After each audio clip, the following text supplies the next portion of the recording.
बूंदी में चल रही 32वीं अंतर जिला रेंज स्तरीय पुलिस खेलकूद प्रतियोगिता के दूसरे दिन बूंदी के खिलाड़ियों का दबदबा देखने को मिला। तस्वीरें देख लीजिए। पुलिस परेड मैदान में आयोजित इस प्रतियोगिता में खिलाड़ियों ने साहस, अनुशासन और खेल कौशल का शानदार प्रदर्शन किया। तैराकी, निशानेबाजी और एथलेटिक्स प्रतियोगिताओं में बूंदी के खिलाड़ियों ने स्वर्ण पदक अपने नाम किए। तैराकी में बालकृष्ण दीक्षित और संजय ने 3-3 स्वर्ण पदक जीतकर टीम को बढ़त दिलाई, जबकि कोटा ग्रामीण के प्रवीण ने भी 3 स्वर्ण पदक हासिल किए। एथलेटिक्स की 400 मीटर दौड़ में बूंदी के लालाराम प्रथम और पप्पू राम द्वितीय स्थान पर रहे, तो वहीं राइफल निशानेबाजी में रोहित और बनवारी ने स्वर्ण पदक जीतकर बूंदी का नाम रोशन किया। टीम स्पर्धाओं में भी बूंदी की कई टीमें फाइनल मुकाबलों में पहुंचकर खिताब की दौड़ में शामिल हुई है।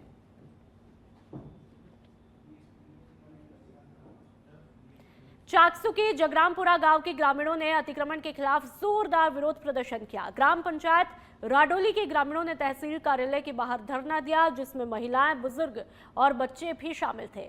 ग्रामीणों का आरोप है कि गांव में लंबे समय से अतिक्रमण की समस्या बनी हुई है, जिससे आमजन को परेशानियों का सामना करना पड़ रहा है। उन्होंने कहा वे पहले भी कई बार प्रशासन और उच्च अधिकारियों को इस मामले की जानकारी दे चुके हैं, लेकिन अब तक कोई ठोस कार्रवाई नहीं हुई।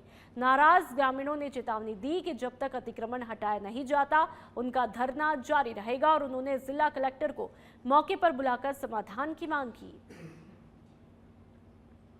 हमारी पंचायत की निजी खातेदारी जमीन है, उस पर जो अवैध अतिक्रमण हुआ है उसको हटवाने के विषय में। तो इस विषय में आप किसी को अवगत कराया अधिकारियों को? हमने सबको करवा दिया अवगत, कलेक्टर साहब को भी करवा दिया, सीईओ साहब को भी करवा दिया, एसडीएम साहिबा को करवा दिया और जो मतलब पंचायत राज सेक्रेटरी साहब को करवा दिया, पंचायत राज मंत्री को करवा दिया। तो धरना कब तक चलेगा? जब तक ये अतिक्रमण नहीं हटेगा और दोषी व्यक्तियों के खिलाफ कोई कार्रवाई नहीं होगी, जब तक ये धरना प्रदर्शन नहीं हटेगा। कौन सी ग्राम पंचायत का मामला? ये क्या है, हमारी ग्राम पंचायत की जमीन थी, इसने सरपंच ने कोई कोरम के बिना सैन बिगड़ी एनओसी फर्जी बना के दे दी।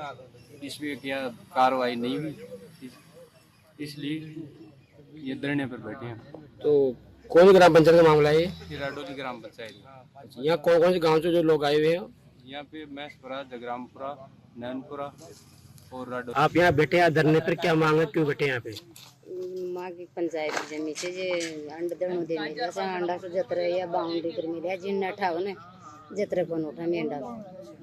कौन से गांव का मामला है? जगरामपुरा। बारह के अंत में बारिश के चलते किसानों को खरीद केंद्र पर दोहरी मार झेलनी पड़ रही है। बारदाने की कमी के कारण पिछले 5 दिनों से फसल की तुलाई बंद है, जिससे नाराज किसानों ने एसडीओ कार्यालय पर प्रदर्शन कर ज्ञापन सौंपा। किसानों का कहना है कि 25 मार्च के बाद से तुलाई नहीं हुई और उनका माल खुले आसमान के नीचे पड़ा है, जो कि बारिश में भीगकर खराब हो रहा है। मंडी में बड़ी संख्या में किसान फसल लेकर पहुंच रहे हैं, लेकिन तुलाई बंद होने से उन्हें रात भर जागकर अपने माल की रखवाली करनी पड़ती है। किसानों ने जल्द तुलाई शुरू कराने और बारदाने की पर्याप्त व्यवस्था की मांग की है। सारी समस्या अंता मंडी के अंदर जो खरीद केंद्र चल रहा है उसमें बारदाना अवेलेबल नहीं हो पा रहा है। किसानों को स्लॉट दे दी गए 24 तारीख को, 24, 25, 26, 27, 28 के स्लॉट किसानों को दे दी, इनवाइट करके बुला लिया और 24 तारीख 25 तारीख के 5000 कट्टे ही केंद्र तोल पाया है। बाकी सारे किसान का ढेर इस पानी में भीगा हुआ है। अधिकारी क्या कहते हैं? अधिकारी अनेक प्रकार की बातें बोलते हैं। अधिकारी माल की क्वालिटी को लेके सवाल उठाते हैं। गेहूं सबसे बढ़िया होने के बावजूद भी उसमें अनेक प्रकार की क्वालिटी से उसको बाहर कर रहे हैं और बहानाबाजी करके 6 दिन तक ये ढेर पड़े रहे। आज पानी आ गया, पानी आने के बाद जब जैसे ही ढेर में नमी आएगी, अब एक और नया बहाना अधिकारी को मिल गया नमी का। हमारा टोकन मतलब 24 तारीख को जारी हो गया था। इन लोगों ने मैसेज के माध्यम से हमें यहाँ पे बुलाया। बुलाने के बाद कुछ माल तोला, फिर कहा कि बारदाना खत्म हो गया। बारदाना खत्म हो गया तो मैं हमारी समस्या को लेकर बोला कि कल बारदाना आ जाएगा, परसों आ जाएगा। ऐसी समस्या को लेकर सर हमारा 8 दिन से माल यहाँ पड़ा हुआ है। उसके बाद बारिश आ गई, बारिश में माल बिक गया। माल बिकने के बाद ये लोग बोलेंगे कि इसमें नमी है, नमी के कारण इसको माल को नहीं लिया जाएगा और हमारी जो रासफेड है, इसको नहीं ले पाएगी माल को, इसलिए इस माल को हम नहीं ले सकते हैं। इसमें गुणवत्ता। अभी किसानों का एक प्रतिनिधि मंडल एक ज्ञापन लेकर के आया है। उनकी मुख्य समस्या या मांग ये है कि उनको बारदाना उपलब्ध नहीं हो पा रहा है, जिसकी वजह से गेहूं की तुलाई नहीं हो पा रही है। खरीद केंद्र के प्रभारी KVSS के मैनेजर भी आए। उन्होंने ये बताया कि हमारे को कुल 7500 बैग बारदाना मिला था और वो बारदाना हमारा 3 दिन में ही समाप्त हो गया। अभी उनको और कोई बारदाना नहीं मिला है। FCI के अधिकारियों से बात हुई तो उन्होंने बताया कि जब तक उनको जो बारदाना पहले इश्यू हुआ है उसका 80% जब तक वो जमा नहीं कर देते तब तक आगे फिर दोबारा उनको बारदाना इश्यू नहीं होगा। माल जमा होने को लेकर के कुछ इश्यूज़ हैं। क्वालिटी की प्रॉब्लम को लेकर के कुछ गाड़ियों को वापस लौटाया जा रहा है। उस संबंध में हमें DSO साहब से भी बात हुई तो उन्होंने कहा कि सभी जो भी खरीद एजेंसियां हैं उनसे बात करके एक बार सरकार को रिलैक्सेशन के लिए एक चिट्ठी लिखी जाएगी। उसके बाद में जब वहाँ से परमिशन आ जाएगी तो उसके बाद में किसी प्रकार का क्वालिटी को इश्यू को लेकर के कोई भी गाड़ियाँ जो है वापस नहीं लौटाई जाएंगी और संभवतः इनको जो है पर्याप्त मात्रा में बारदाना मिल जाएगा। इस समस्या के बारे में FCI के अधिकारियों को और उच्च अधिकारियों को अवगत करवा दिया। तो सर ये जो बारदाना नहीं आ रहा है तो आप किसानों को किस तरह से मैसेज देना चाहेंगे? किसानों से ये निवेदन है कि अपने जो खरीद केंद्र के प्रभारी हैं या जो लोकल ठेकेदार हैं एक बार उनसे संपर्क करके ही, उनके पास में मैसेज तो लगातार पोर्टल से आ रहे हैं लेकिन एक बार यहाँ पर लोकल खरीद केंद्र पे संपर्क कर लें कि अगर बारदाना उपलब्ध है तभी वो। और आप टोक के उनियारा की बात करेंगे जहां पर ओलावृष्टि बारिश से किसानों पर आफत गिरी है। उनका हाल पूरी तरह से बेहाल हुआ। उनियारा, नगर फोर्ट सहित अन्य जगहों पर ओलावृष्टि हुई और ओलावृष्टि से किसानों के सपने बहे। बेमौसम बारिश, ओलावृष्टि से किसानों की कमर टूटी है और किसानों की फसलें भीगी है। आपको बता दें खेतों में फसलें और ओलावृष्टि से अन्नदाताओं को नुकसान होने की पूरी संभावना है।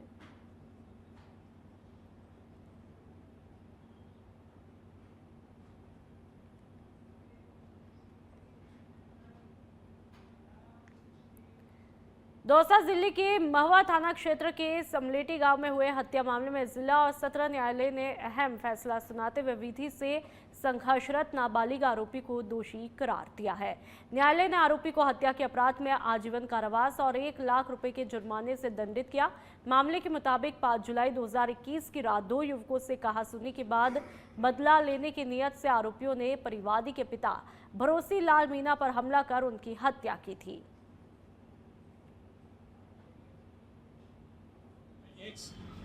सनौर दखनलाल निवासी दांतली PS टोडा भीम को का चालान पेश किया, जिसको कमिट होकर के माननीय जिला सेशन न्यायाधीश दौसा के यहाँ पेश हुआ। उसकी ट्रायल हुई। मेरे द्वारा ट्रायल में 16 गवाह दस्तावेज पेश किए और उसको दोषी मानते हुए आज माननीय जिला जज श्री केशवजी कौशिक ने आजीवन कारावास की सजा और 1 लाख रुपये के अर्थदंड से दंडित किया। उसको धारा 457, 302 और 34 IPC में दंडादेश। जोधपुर के शेरगढ़ में सोमवार को मौसम ने अचानक से करवट ली और तेज ओलावृष्टि ने किसानों की चिंता बढ़ा दी। तिब्ना ग्राम पंचायत के बोलनाड़ी क्षेत्र में दोपहर बाद अचानक से काले बादल छाए और देखते ही देखते तेज ओलावृष्टि शुरू हुई। कुछ ही देर में खेतों और सड़कों पर ओलों की सफेद चादर बिछ गई। अचानक आए इस प्राकृतिक आफत से लोगों को भीषण गर्मी से कुछ राहत जरूर मिली, लेकिन किसानों के लिए ये बड़ी चिंता बन गई है। खेतों में खड़ी पकी हुई फसलों को इस ओलावृष्टि से भारी नुकसान होने की आशंका जताई जा रही है। किसानों का कहना है कि साल भर की मेहनत पर पानी फिरता हुआ दिखाई दे रहा है। अब ग्रामीणों की निगाहें प्रशासन और सरकार पर टिकी है कि खराब हुई फसलों का सर्वे कराकर उन्हें उचित मुआवजा दिलाया जाए।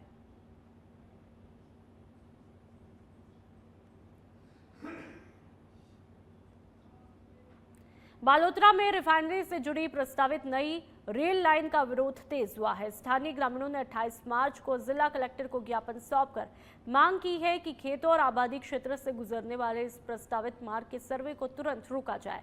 ग्रामीणों ने सुझाव दिया कि HRRL रिफाइनरी को बालोतरा के पुराने पचपदुरा रेल मार्ग से जोड़ना ज्यादा व्यवहारिक और किफायती होगा, क्योंकि रिफाइनरी का आउटगेट भी उसी क्षेत्र के पास में है। उन्होंने तर्क दिया कि मौजूदा रेल लाइन के उपयोग से समय और धन की बचत होगी, जबकि नया मार्ग सांभरा, रेटा और पचपदरा जैसे गांवों को प्रभावित करेगा। साथ ही तिलवाड़ा बोरावास मार्ग के पास वैकल्पिक ट्रैक का भी प्रस्ताव रखा गया। बड़ी संख्या में ग्रामीणों ने हस्ताक्षर कर जनहित में फैसला लेने की मांग की और चेतावनी दी कि मांगे नहीं मानी तो व्यापक आंदोलन किया जाएगा। अपने पचपदरा रेल मार्ग का जो परिवर्तन का विषय चल रहा है, तो पचपदरा वासियों की भावना है कि हमारा जो पूर्व में रेल मार्ग है जो 90 की बाढ़ में उखड़ गया था, उसके बाद में वापस व्यवस्थित नहीं हुआ और पटरियां भी उखाड़ी गई थी। और उस समय से ही पचपदरा वासी इस प्रयत्न में लगे हुए हैं कि पचपदरा में वापस रेल आए।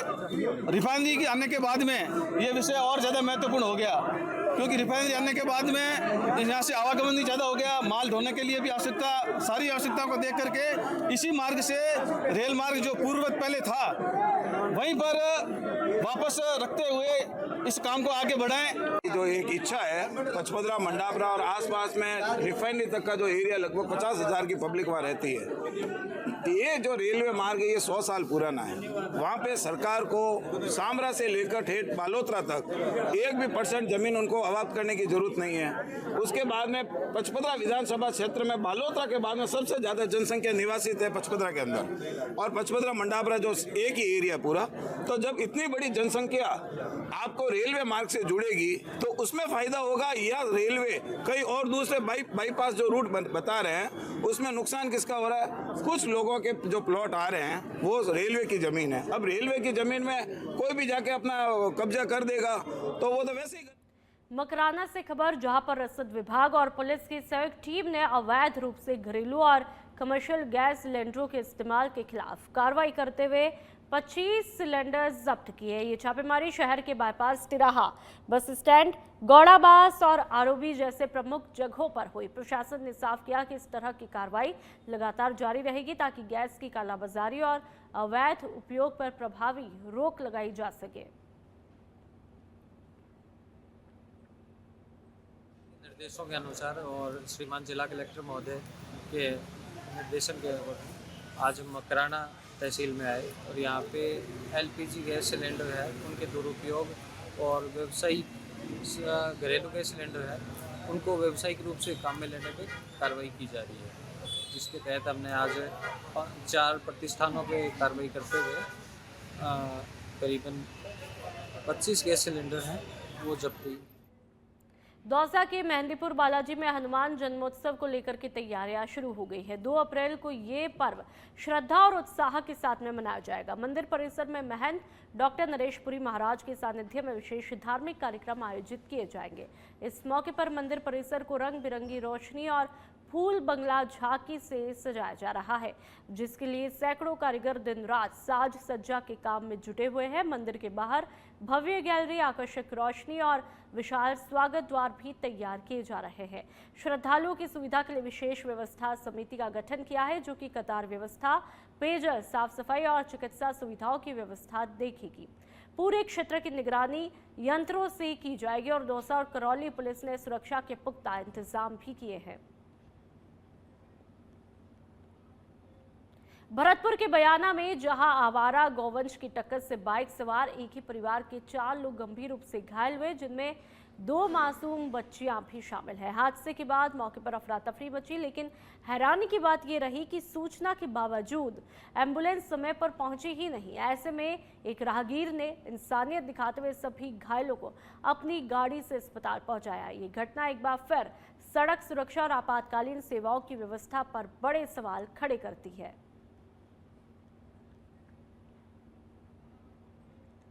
सीकर में हाईकोर्ट के आदेश के बाद हाईवे से 75 मीटर तक अतिक्रमण हटाने की कार्रवाई के विरोध में व्यापारियों ने कलेक्टर को ज्ञापन सौंपा। बड़ी संख्या में व्यापारी रैली के रूप में मुख्य बाजार से कलेक्ट्रेट पहुंचे और हाथों में तख्तियां लेकर प्रशासन से निष्पक्ष कार्रवाई की मांग की। आरटीआई एक्टिविस्ट मदन महला ने कहा कि पहले हाईवे का केंद्र बिंदु तय किया जाए और मुआवजे वाली भूमि के मुताबिक ही अतिक्रमण हटाया जाए। व्यापारियों ने अवैध निर्माण हटाने में साफ मापदंड और निष्पक्षता की मांग भी की है। पास के जो व्यापारी थे जयपुर बीकानेर के, रामू का पास तिराहा से लेके बड़ाडा तक के जो संपूर्ण व्यापारी इकट्ठे हुए थे, वहाँ कंवरपुरा चौराहे पे एक वहाँ होटल में इकट्ठे होके और यहाँ जिला कलेक्टर को ज्ञापन देने आए थे। तो केंद्र बिंदु से 75 मीटर और निर्माण का जो जब से उनका फैसला है हाई कोर्ट का, तो उसके अगेंस्ट में सारे व्यापारी इकट्ठे होकर और मुख्यमंत्री के नाम से उन्होंने धौलपुर में जैन धर्म के 24वें तीर्थंकर भगवान महावीर स्वामी के जन्म कल्याण महोत्सव पर सकल जैन समाज द्वारा भव्य शोभा यात्रा निकाली गई, जो कि सुबह पुरानी सब्जी मंडी स्थित जैन मंदिर से शुरू होकर शहर के प्रमुख मार्गों से होती हुई फिर मंदिर पर संपन्न हुई। शोभा यात्रा में स्वर्णमयी रथ में विराजमान भगवान महावीर स्वामी की प्रतिमा आकर्षण का केंद्र रही। साथ ही जियो और जीने दो के संदेश पर आधारित सुसज्जित झांकियां, बैंड बाजे और भक्ति संगीत ने माहौल को भक्तिमय बना दिया। तस्वीरें आप देख लीजिए। मार्ग में श्रद्धालुओं की भारी भीड़ रही और जगह जगह पुष्प वर्षा का स्वागत भी किया गया। पुरुष सफेद वस्त्रों में और महिलाएं केसरिया परिधान में मंगल गान करती हुई दिखाई दी। जैन समाज अध्यक्ष धनेश जैन के मुताबिक महोत्सव के तहत मंदिरों में अभिषेक, शांति धारा, विशेष पूजा, शाम को महाआरती और धार्मिक कार्यक्रम आयोजित किए गए और शहर के जिनालय को आकर्षक रूप से भी सजाया गया। टोंक के ओनियारा उपखंड क्षेत्र में भगवान महावीर जयंती का पर्व बड़े ही धूमधाम और श्रद्धा के साथ में मनाया गया। इस मौके पर जैन समाज द्वारा गाजे बाजे के साथ में एक विशाल शोभा यात्रा निकाली गई, जिसमें भगवान महावीर के जीवन पर आधारित सजीव और आकर्षक झांकियां सजाई गई। तस्वीरें आप देख लीजिए। इन झांकियों ने उपस्थित लोगों का मन मोह लिया और सभी को अहिंसा और सत्य के संदेश से प्रेरित किया। शोभा यात्रा के दौरान नगरवासियों ने जगह जगह पुष्प वर्षा करके जुलूस का भव्य स्वागत किया। इस आयोजन में युवक युवतियों, महिलाओं और पुरुषों ने उत्साहपूर्वक भाग लिया। तो वहीं कानून और शांति व्यवस्था बनाए रखने के लिए ओनियारा थानाधिकारी कप्तान सिंह के नेतृत्व में पुलिस जाब्ता पूरी तरह मुस्तैद रहा। तो ये तस्वीरें आप देख लीजिए। देशभक्ति और आध्यात्मिक चेतना के संगम का प्रतीक वंदे मातरम अपने 150वें वर्ष में प्रवेश कर चुका है। इस मौके पर राजस्थान सरकार के कला और संस्कृति विभाग ने 23 से 30 मार्च 2026 तक विशेष स्मरणोत्सव सप्ताह आयोजन की घोषणा की है, जिसका ध्येय वाक्य स्वतंत्रता का मंत्र, वंदे मातरम और समृद्धि का मंत्र, आत्मनिर्भर भारत रखा है। इसी क्रम में अलवर स्थित मेवात शिक्षा और विकास संस्थान द्वारा पुलिस अधीक्षक कार्यालय में अतिरिक्त पुलिस अधीक्षक जया सिंह के निर्देश में कार्यक्रम आयोजित किया गया, जिसमें राष्ट्रीय गीत वंदे मातरम का सामूहिक गायन हुआ। प्रदेश भर में नागरिकों से अपील की गई है कि वे वंदे मातरम का अपना प्रस्तुतिकरण आधिकारिक पोर्टल पर अपलोड कर सांस्कृतिक विरासत को जन जन तक पहुंचाने में योगदान दें। डिजिटल मंच के माध्यम से ये पहल सांस्कृतिक एकता, राष्ट्रीय गौरव और युवाओं में आत्मनिर्भरता की भावना को सुदृढ़ करने की दिशा में एक महत्वपूर्ण कदम मानी जा रही है।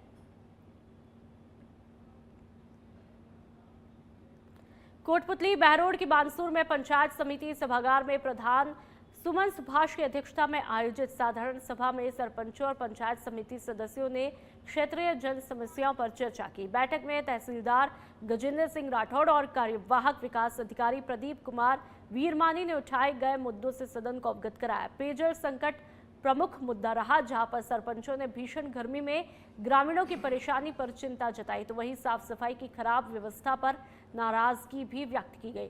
करनाल सरपंच देवी सिंह शेखावत ने पशु चिकित्सालय को पुराने पंचायत भवन में स्थानांतरित करने और अन्नपूर्णा रसोई को पुराने प्राथमिक स्वास्थ्य केंद्र में संचालित करने का प्रस्ताव भी रखा। जल जीवन मिशन की धीमी प्रगति और रामपुर ग्राम पंचायत में गंभीर जल संकट का मुद्दा भी उठाया। बैठक में कई विभागीय अधिकारी मौजूद रहे, जबकि कुछ की अनुपस्थिति पर असंतोष जताते हुए जवाबदेही तय करने की मांग की गई। 8/12/2025 उसकी जो बैठक कार्रवाई हुई थी उसके ऊपर सर्वप्रथम चर्चा की गई जनप्रतिनिधियों द्वारा, और इसी बीच में पानी, बिजली, सड़क, इन 3 मुद्दों पर पहले चर्चा हुई। सम्मानित सदस्यों ने अपने जो विचार थे, जो मांगे थी, वो रखी और संबंधित अधिकारियों द्वारा उनका जवाब दिया गया। जैसा कि आपने कहा, गर्मी शुरू हो ही गई है, तो पानी के टैंकरों का जो व्यवस्था की गई है वो एन साहब ने बताया है कि किसी भी ग्रामीण क्षेत्र में कहीं पे भी पानी की जहाँ कमी होगी उसकी सर्वे किया गया है और वहाँ टैंकर चलाए जाएंगे। पिछली बार से बेटर अब की बार है। रामपुर क्षेत्र में स्पेशली रामपुर सरपंच साहब ने भी और अपने डेलीगेट साहब हैं, ये भी यहाँ विराजे हैं, आपने भी अवगत कराया कि वहाँ पे पानी की समस्या है, लेकिन अब की बार वहाँ ट्यूबवेल 2 बेटर काम कर रही हैं, तो पानी की समस्या नहीं हो। खैरथल तिजारा जिले के भिवाड़ी सहित टपुकड़ा, खुशखेड़ा और आसपास के ग्रामीण क्षेत्रों में सोमवार को अचानक मौसम ने करवट ली। काले घने बादलों के बीच शुरू हुई मूसलाधार बारिश से जनजीवन प्रभावित हुआ। तेज वर्षा के कारण कई सड़कों पर जलभराव की स्थिति बन गई, जिससे आवागमन पूरी तरह से बाधित रहा।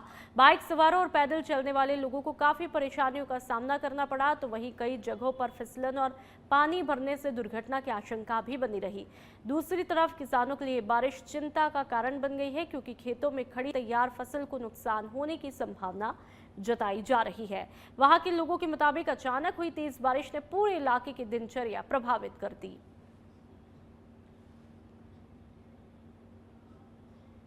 झुंझुनू के बामनवास गांव में रिटायर्ड फौजी उदयवीर सिंह की हत्या के मामले में पुलिस को बड़ी सफलता हाथ लगी है। एएसपी देवेंद्र सिंह राजावत के नेतृत्व में गठित स्पेशल टीम ने मुख्य आरोपी अक्रम को जयपुर से हिरासत में लिया है। पुलिस टीम ने आरोपी को रेलवे स्टेशन के पास से डिटेन किया, जिसके बाद उसे झुंझुनू लाया जा रहा है। घटना के बाद से ही आरोपी की तलाश में लगातार दबिश दी जा रही थी और तकनीकी और मुखबिर सूचना के आधार पर उसकी लोकेशन भी ट्रेस की गई। घटना के बाद इलाके में तनाव को देखते हुए प्रशासन ने बामनवास में जोहड़ भूमि पर हुए अवैध अतिक्रमण को बुलडोजर चलाकर हटाया और कानून व्यवस्था बनाए रखने के लिए भारी पुलिस बल तैनात किया है। देर रात्रि को चिड़ावा थाना क्षेत्र के बामनवास में जो हत्या हुई थी, उसमें लोगों की तरफ से कुछ विरोध दर्ज किया गया था, जिस संबंध में उनको प्रशासन ने और पुलिस ने मिलकर के समझाइश की गई। जो अवैध अतिक्रमण थे जोहड़ की भूमि में, उसको भी प्रशासन की तरफ से ध्वस्त किया गया है। लोगों को समझाइश की गई है। मुलजिम की उसको डिटेन करने के लिए भी टीमें भेजी हुई है, जिन्हें की सफलता मिल चुकी है और शीघ्र ही पूरे मामले का पटाक्षेप श्रीमान एसपी साहब जो है झुंझुनू वो करें।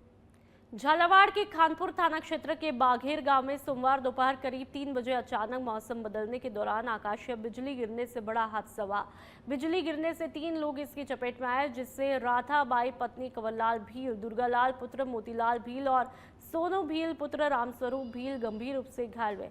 घटना के बाद मौके पर अफरा तफरी मची और ग्रामीणों की मदद से घायलों को तुरंत एसआरजी अस्पताल झालावाड़ पहुंचाया गया। अस्पताल में उपचार के दौरान महिला और बालक की हालत में सुधार होने पर उन्हें प्राथमिक उपचार के बाद छुट्टी दी गई, जबकि एक अन्य घायल का इलाज जारी है।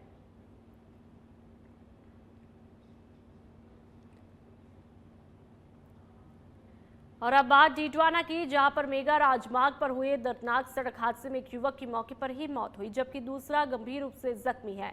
जानकारी के मुताबिक कुचामन से डीडवाना की तरफ आ रहा एक तेज रफ्तार ट्रक निमोद के पास में अचानक पेट्रोल पंप की तरफ मुड़ गया। इसी दौरान सड़क के किनारे चल रही स्कूटी उसकी चपेट में आई। तस्वीरें आप देख लीजिए। हादसा इतना भयावह था कि स्कूटी सवार अंकित जांगिड़ की मौके पर ही मौत हो गई। बताया जा रहा है कि मृतक बिजली विभाग में संविदा कर्मचारी था और अपने साथी के साथ मीटर लगाने के लिए जा रहा था।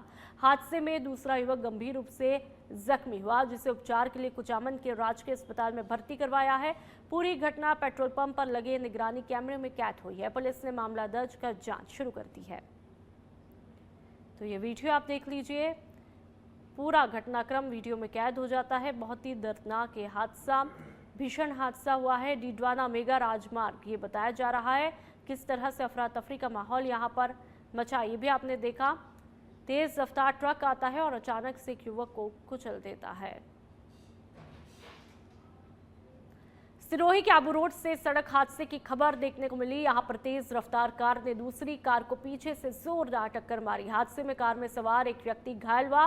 कार की तस्वीरें आप देख लीजिए और घायल व्यक्ति को तुरंत अस्पताल में एडमिट करवाया। टक्कर इतनी जोरदार थी कि स्विफ्ट कार का पिछला हिस्सा बुरी तरह से क्षतिग्रस्त हुआ। हालांकि कार में सवार 3 अन्य लोग बाल बाल बच गए और एक बड़ा हादसा यहां पर टला। घटना के बाद आसपास के लोग तुरंत मौके पर पहुंचे और पुलिस को सूचना दी। सूचना पर पुलिस मौके पर पहुंची और हालात का जायजा लिया।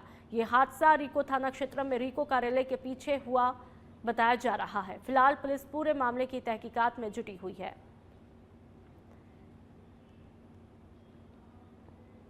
अलवर के रामगढ़ के नौगावा में सोमवार को रामनवमी महोत्सव पूरे उत्साह और श्रद्धा के साथ में मनाया गया। यहां पर सरकारी अस्पताल के पास आयोजित विशाल कुश्ती दंगल में हरियाणा, यूपी और राजस्थान के 300 से ज्यादा पहलवानों ने अपने दांव पेच दिखाए। 21,000 और 51,000 रुपए के मुकाबले बराबरी पर छूटे, जबकि 1 लाख रुपए के मुख्य मुकाबले में फतेहाबाद हाथरस के शेरा पहलवान ने झज्जर के चिराग को पटखनी देकर जीत हासिल की। दंगल देखने के लिए दर्शकों की भारी भीड़ यहां पर उमड़ पड़ी और हर दांव पर मैदान तालियों से गूंजता रहा। शाम को सैनी मंदिर से भव्य शोभा यात्रा निकाली, जिसमें राम, लक्ष्मण और हनुमान के स्वरूप आकर्षण का केंद्र रहे। बस स्टैंड पर राम रावण युद्ध का मंचन हुआ और अग्निबाण के साथ रावण दहन होते हुए पूरा क्षेत्र जय श्री राम के जयकारों से गूंज उठा।